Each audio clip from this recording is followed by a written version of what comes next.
Dos familias se disponían a pasar un domingo perfecto. Una regresaba a casa con los niños tras un fin de semana de acampada. La otra se dirigía a una tradicional cena italiana. A las 13:35, sus planes se vieron truncados a 270 km por hora.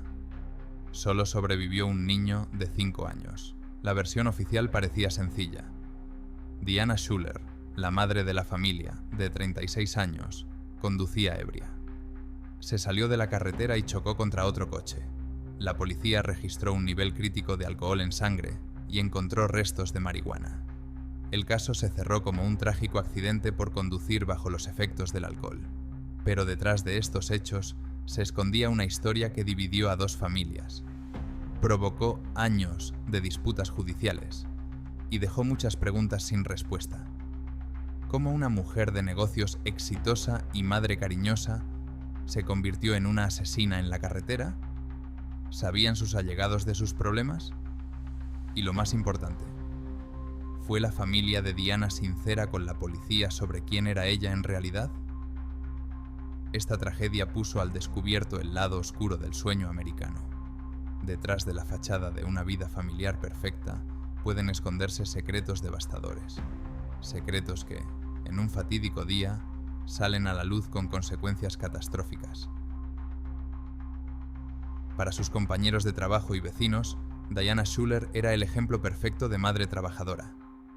Gerente financiera en la empresa de telecomunicaciones Cablevision, ganaba mucho dinero y llevaba las cuentas de la casa a la perfección. Su casa en Long Island estaba impecable.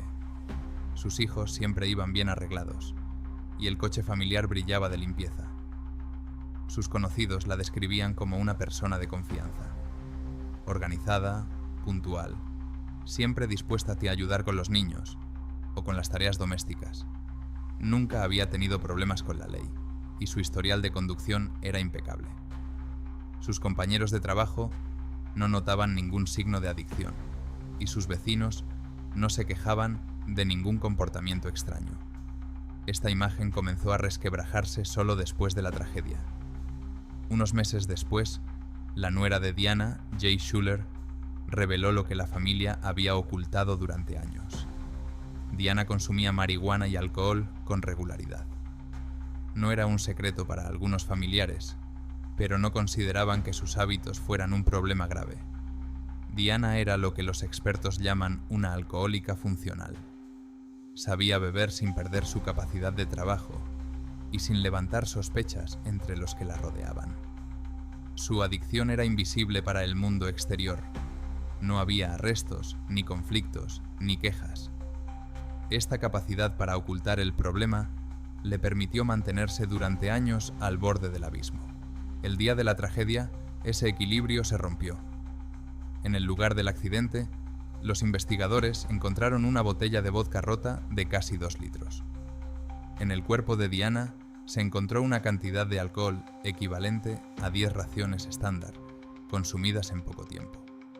La mujer, que parecía un modelo de responsabilidad, se encontraba en un estado en el que la mayoría de las personas pierden la razón.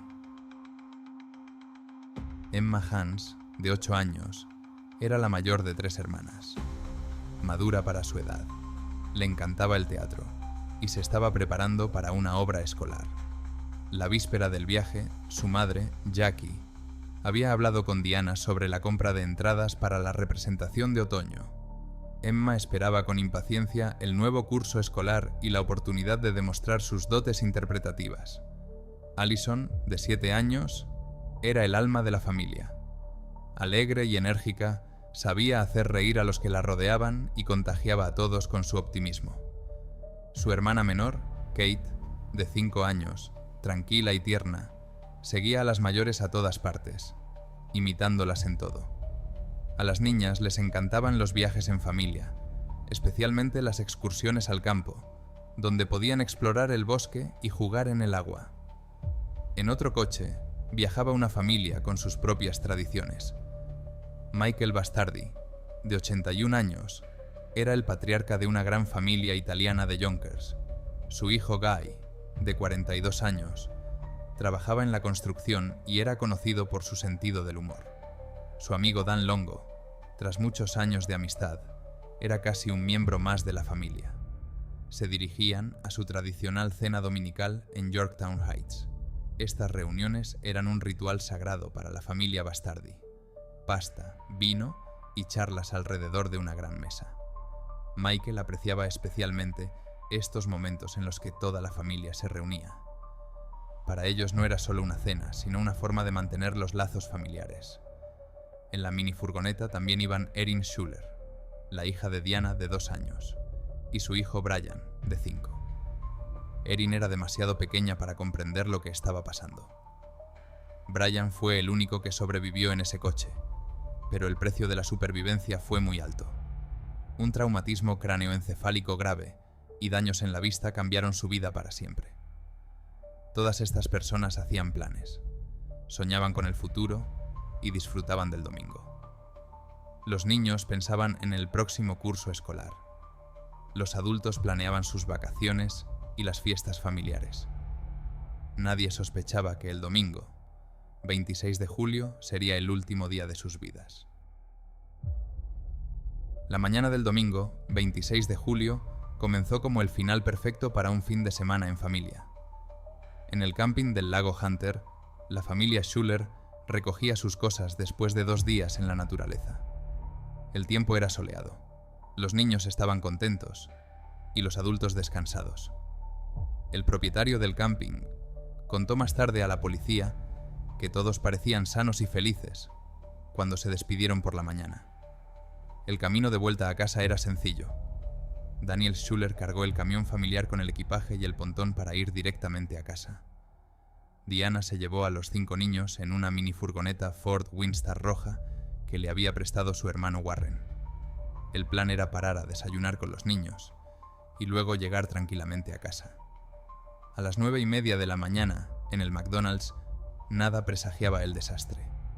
Diana compró comida para los niños y se limitó a un café y un zumo de naranja. Las cámaras de seguridad grabaron su comportamiento habitual, sin signos de embriaguez ni comportamientos extraños. Los niños jugaron en la zona infantil y la familia continuó su camino de buen humor. La primera grieta apareció en la gasolinera a las 10:46. Diana entró en la tienda, buscó algún analgésico, pero no encontró el medicamento que necesitaba y se fue sin nada. Quizás le dolía la cabeza o los dientes. En las grabaciones de las cámaras seguía pareciendo normal, pero algo ya empezaba a ir mal. Hacia las 11 de la mañana, los conductores comenzaron a llamar al servicio de emergencias. La minifurgoneta roja comenzó a cambiar de carril de forma agresiva, a cortar el paso a otros vehículos y a hacer señales con los faros de forma desordenada. Diana estaba claramente perdiendo el control, pero las llamadas dispersas no permitieron a la policía determinar su ubicación exacta e interceptarla. A las 11:37 tuvo lugar la última conversación normal. Diana llamó a Jackie Hans y le informó de un pequeño retraso debido al tráfico. Jackie le preguntó por las entradas para la función escolar de Emma. La conversación fue completamente normal. Nada indicaba que hubiera ningún problema. Pero ese fue el último momento en el que Diana sonó como la Diana de siempre. Entre las 11:37 y la 1 del día, ocurrió algo crítico. Probablemente fue entonces cuando Diana comenzó a beber de la botella de vodka que llevaba en el coche. Al final de ese intervalo, se había convertido de una tía cariñosa en una amenaza mortal para todos los que estaban cerca. Alrededor de las 11:45, los testigos vieron cómo la minifurgoneta se detenía en el arcén. Diana salió. Se dobló por la mitad, claramente con náuseas. Los niños se quedaron en el coche y probablemente empezaron a darse cuenta de que algo grave le pasaba a su tía. Ninguno de los transeúntes tuvo tiempo de acercarse. Ella volvió rápidamente al volante y siguió conduciendo. A las 12:58 sonó el teléfono y todo cambió. Jackie Hans oyó una voz en el auricular que le costó reconocer. Diana hablaba de forma ininteligible. Confundía las palabras y su discurso era incoherente. Se oía un llanto infantil de fondo. La conversación duró 2 angustiosos minutos.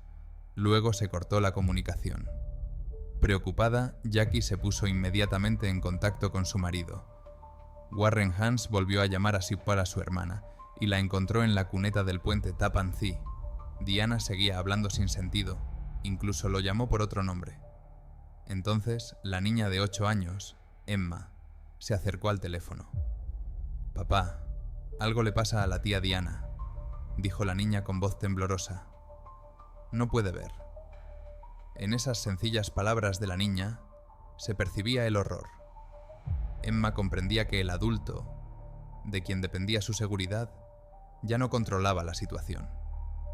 Warren le pidió a su hija que leyera las señales de tráfico para saber dónde se encontraban. Le dijo a Diana que no se moviera del sitio bajo ningún concepto y se metió en el coche. El trayecto duraba aproximadamente 1 hora. Presa del pánico, no pensó en llamar a la policía, esperando llegar por su cuenta. Esa fatídica decisión le costó la vida a 8 personas. Diana no hizo caso. Dejó el móvil en la barrera de hormigón junto a la carretera, como si cortara su último vínculo con la realidad. Volvió a meter a los niños en el coche y siguió conduciendo, pero ahora en la dirección equivocada. Su estado empeoraba rápidamente. A las 13:33, la minifurgoneta roja se acercó a la salida de la Taconic State Parkway. Diana vio varias señales luminosas de prohibido el paso y circulación en un solo sentido, pero las ignoró todas. La minifurgoneta entró en la autopista y comenzó a circular por el carril contrario a una velocidad de 137 km/h. Los conductores de los coches que venían en sentido contrario se encontraron en una situación terrible. Veían el coche que se acercaba, sabían que el accidente era inevitable, pero no podían hacer nada. Los coches se apartaron a un lado de la carretera. Los conductores tocaban el claxon y encendían las luces. Más de una decena de personas llamaron al servicio de emergencias. Diana seguía conduciendo sin reaccionar a las señales, sin intentar girar ni frenar. Estaba a punto de perder el conocimiento, pero el coche seguía avanzando a toda velocidad. Los niños en el interior probablemente gritaban de terror, pero ya nada podía detener lo inevitable. A las 13:35, exactamente 2 minutos después de entrar en el carril contrario, la minifurgoneta chocó de frente con un todoterreno Chevrolet Trailblazer. El impacto fue tan fuerte que el Trailblazer salió disparado contra un tercer coche. El tráfico en el carril norte se detuvo instantáneamente. La policía del estado de Nueva York llegó al lugar en cuestión de minutos, pero ya no se podía ayudar a nadie. 7 personas murieron en el acto y la 8ª falleció de camino al hospital. Solo Brian Schuler, de 5 años, sobrevivió con lesiones que cambiarían su vida para siempre. Los investigadores experimentados comprendieron de inmediato que no se trataba de un accidente común.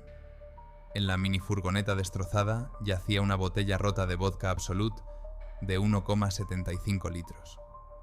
El olor a alcohol se percibía a pesar de los destrozos. El tipo de colisión, la trayectoria de los vehículos y los testimonios de los testigos apuntaban a que el conductor estaba muy ebrio. El análisis toxicológico confirmó las peores sospechas. El nivel de alcohol en sangre de Diana era de 0,190%, 2,4 veces superior al límite permitido. En su estómago se encontraron 6 gramos de alcohol no digerido, lo que significaba que había ingerido una dosis enorme poco antes. Esto equivale a 10 tragos estándar de vodka o cerveza en poco tiempo. El análisis también reveló restos de marihuana. Los expertos determinaron que la droga había sido consumida entre 15 y 60 minutos antes del accidente. El panorama era el de una persona que, en las últimas horas de su vida, había tomado una combinación letal de alcohol y drogas, y luego se había puesto al volante con 5 niños. El médico forense realizó una autopsia minuciosa, pero no encontró ninguna enfermedad que pudiera explicar el comportamiento de Diana. No había signos de accidente cerebrovascular, ataque cardíaco, aneurisma u otras afecciones agudas. El dentista confirmó que no tenía problemas dentales graves, que pudieran causar un dolor intenso. Los investigadores reconstruyeron las últimas horas de vida de Diana a partir de las cámaras de videovigilancia y los testimonios de los testigos. El panorama resultó aterrador. En el McDonald's y en la gasolinera parecía completamente normal. pero entre las 12:30 y la 1 de la tarde se convirtió en un peligro incontrolable que circulaba por la carretera a 137 km/h. La policía clasificó el caso como homicidio por imprudencia. Diana Schuler, en estado de embriaguez y bajo los efectos de las drogas, se puso al volante conscientemente y causó la muerte de 8 personas, incluida ella misma. El caso se cerró formalmente, pero para las familias de las víctimas la verdadera historia no había hecho más que empezar. Cuando el 4 de agosto de 2009 se dieron a conocer los resultados del análisis toxicológico, la reacción del marido de Diana fue inmediata y categórica. Daniel Schuler se negó a creer que su mujer estuviera borracha al volante. En una rueda de prensa celebrada el 8 de agosto, declaró ante las cámaras: Diana era una madre responsable, nunca habría puesto en peligro a sus hijos. La familia propuso otras explicaciones para la tragedia. Es posible que Diana tuviera un fuerte absceso dental y bebiera vodka para aliviar el dolor sin calcular bien la dosis, o que sufriera un derrame cerebral que le provocara desorientación y pérdida de visión. Daniel contrató al detective privado Tom Raskin por $30,000 para demostrar la inocencia de su esposa. Raskin y la familia Schuler aparecieron en programas de televisión nacionales, como los de Larry King y Oprah Winfrey. Exigieron que se repitieran todos los análisis y planearon exhumar el cuerpo para realizar un nuevo examen forense. Daniel insistió en que los resultados toxicológicos eran erróneos y que las muestras podrían haberse confundido en el laboratorio. La familia Bastardi recibió estas explicaciones con furia. Michael Bastardi Jr., que había perdido a su padre y a su hermano, no ocultó su indignación. En una entrevista con ABC News, calificó las acciones de Diana de asesinato y acusó directamente a Daniel. Él tuvo un papel en esta tragedia. Debe reconocer los hechos. El abogado de la familia Bastardi exigió que Daniel prestara declaración bajo juramento. Sospechaban que él sabía de los problemas de alcoholismo de su esposa, pero que lo había ocultado a la policía. Cuando el abogado de Daniel se negó a responder a las preguntas sobre el posible consumo de drogas por parte de este, lo interpretaron como una admisión indirecta de los problemas familiares. El estreno del documental de HBO, There's Something Wrong with Aunt Diane, en julio de 2011, no hizo más que agravar la confrontación. Ese mismo día, Daniel presentó una demanda contra el estado de Nueva York y Warren Hans, alegando que el mal estado de la carretera había contribuido al accidente. La familia Bastardi calificó esta medida de escandalosa y insultante para la memoria de las víctimas. El punto de inflexión se produjo en noviembre de 2009. La cuñada de Diana, Jay Schuler, decidió contar lo que la familia había ocultado durante meses. En una entrevista con The New York Times, confesó que Diana fumaba marihuana casi a diario y consumía alcohol regularmente para relajarse después del trabajo. Esta revelación destruyó el mito de la madre y esposa perfecta. Resulta que algunos miembros de la familia conocían los hábitos de Diana, pero no los consideraban un problema grave. El consumo de marihuana no era un secreto en el círculo familiar, según explicó Jay. En público, todos apoyaban la imagen de una mujer responsable, pero dentro de la familia existía una realidad completamente diferente. El detective privado Raskin, que inicialmente defendió la versión de Daniel, comenzó a cambiar de postura. Su propia investigación no encontró pruebas de errores en los análisis toxicológicos. Los expertos médicos refutaron una tras otra las teorías alternativas de la familia. El dentista confirmó que no había problemas dentales y la autopsia descartó un derrame cerebral. Raskin se quejaba cada vez más de que Daniel y Jay habían dejado de responder a sus llamadas. Los planes de exhumar el cuerpo nunca se llevaron a cabo. Nunca se volvieron a analizar las muestras. En 2025, incluso Raskin reconoció en una entrevista con People que Diana estaba borracha, aunque seguía considerando un misterio cómo había acabado en la contrasenda. La familia Schuler fue quedando en silencio poco a poco. Las explicaciones médicas alternativas no obtuvieron confirmación científica. Daniel dejó de dar entrevistas tras la reacción negativa a su demanda en 2011. La verdad resultó demasiado dolorosa para reconocerla públicamente. El 18 de agosto de 2009, el fiscal del condado de Westchester anunció una decisión que decepcionó a muchos. No se presentarían cargos penales. La razón era formalmente correcta, pero moralmente insatisfactoria. Diana Schuler había muerto en un accidente. Según las leyes de Nueva York, no se puede juzgar a los muertos, por muy graves que sean sus delitos. La policía clasificó el accidente como homicidio por negligencia, pero la ausencia de un sospechoso vivo hacía que el caso penal no tuviera sentido.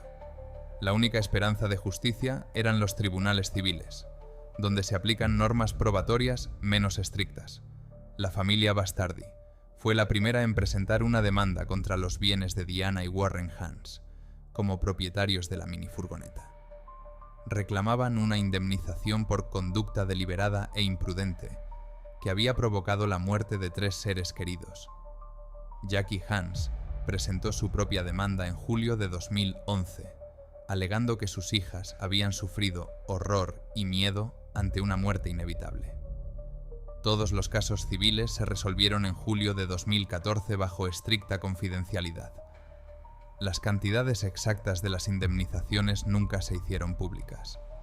Probablemente, los bienes de Diana eran limitados, lo que dio lugar a indemnizaciones simbólicas que las partes prefirieron mantener en secreto. La absurda demanda de Daniel contra el Estado, en la que acusaba a la mala construcción de la carretera de la muerte de su esposa, fue retirada o resuelta sin indemnización. Incluso el detective que contrató condenó públicamente esta decisión.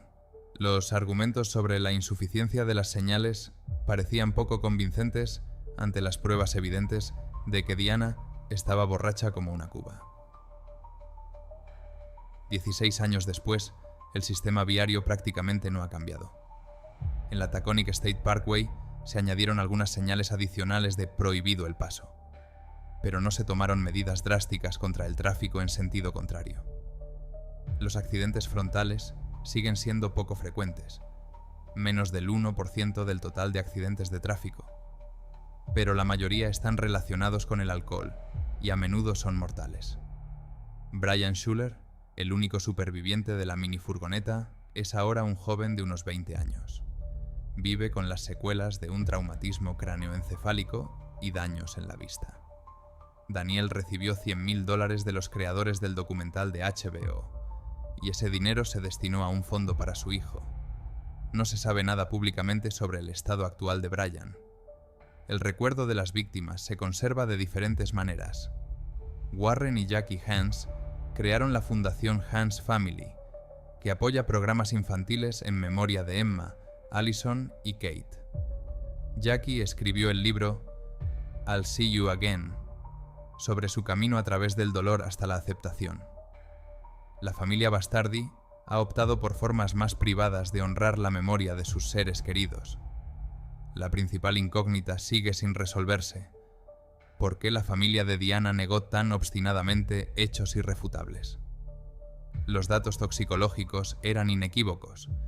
Las alternativas médicas se habían descartado y los testimonios eran claros. Pero Daniel se gastó años en investigaciones sin sentido y presentó demandas absurdas. Quizás realmente no sabía del alcance de la adicción de su esposa. Los alcohólicos funcionales son expertos en ocultar sus problemas incluso a sus familiares más cercanos. O quizá lo sabía, pero no podía admitir su propio papel, su incapacidad para darse cuenta a tiempo del peligro e intervenir. La historia de Diana Schuler puso al descubierto una realidad aterradora. Detrás de una fachada de bienestar pueden esconderse secretos devastadores. Demostró cómo la adicción puede permanecer invisible durante años hasta que conduce a la catástrofe. Y puso de manifiesto el poder destructivo de la negación, que impide reconocer la verdad incluso ante una tragedia. Hoy en día, los coches siguen circulando por la Taconic State Parkway, a la misma velocidad que Diana en los últimos minutos de su vida. Pero las 8 personas que murieron aquí nos recuerdan la fragilidad de la vida y cómo una decisión equivocada puede destruir muchos destinos en cuestión de segundos.